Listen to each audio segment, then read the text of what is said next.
I've had blepharospasm for 7 years. Um, I I'd like to explain it in perhaps a strange way. I had heart disease and I had a bypass 11 years ago. That was life-threatening, obviously. It was life-changing. But it was cured after I had the bypass. So after 3 months, I was fine. I was back to normal. I have regular reviews. I have medication. I'm fine. Blepharospasm is quite different. It's not life-threatening, but it is life-changing, and it never goes away. So every morning, it's a bit of a trial. If you want to laugh, you want to see me try and put my trousers on in the morning because it's a real sight. Eating, drinking, going to the loo, walking. It's a real trial, and as Rhea says, it's exhausting.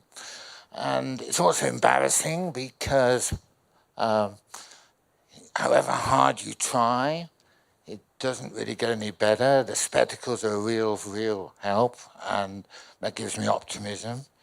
So I'm very, very fortunate in that respect. I'm also fortunate in the sense that I think I'm fairly mild in terms of the effects. I've spoken to colleagues on the panel, and they seem to have far worse effects than I do. So, touch wood, it's fortunate. I'm also fortunate in getting respite, as I say, using these spectacles. But the overall impact is one of exhaustion. I retired in May. I didn't want to retire, but it was obvious that simply getting to work and getting back was, becoming a bit of a trial. And goodness knows what I'd have been like if I'd have been on my own, because my wife supports me, my family. Daniel Ezra and the Moorfields team have been fantastic. I just don't know how I would have coped if I'd have been single and not financially independent.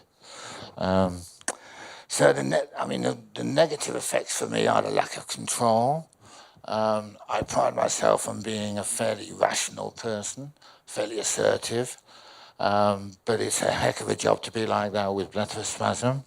But I don't want anybody to feel sorry for me. What I really want to see is some sort of initiative of us all together to find a cure. I am convinced that there is a cure, and I'm convinced that it's a neurological one, because everything I hear and my experience tells me it's neurological.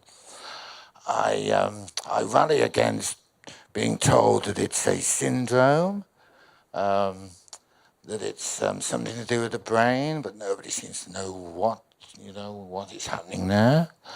So my ambition is to see us all work together to develop some national protocols for diagnosis, treatment, and research, and look for a cure. And I'll do everything I can to help that. I know it's going to be a long journey, but hey, life's like that. So that's my story in about 4 minutes. Well done.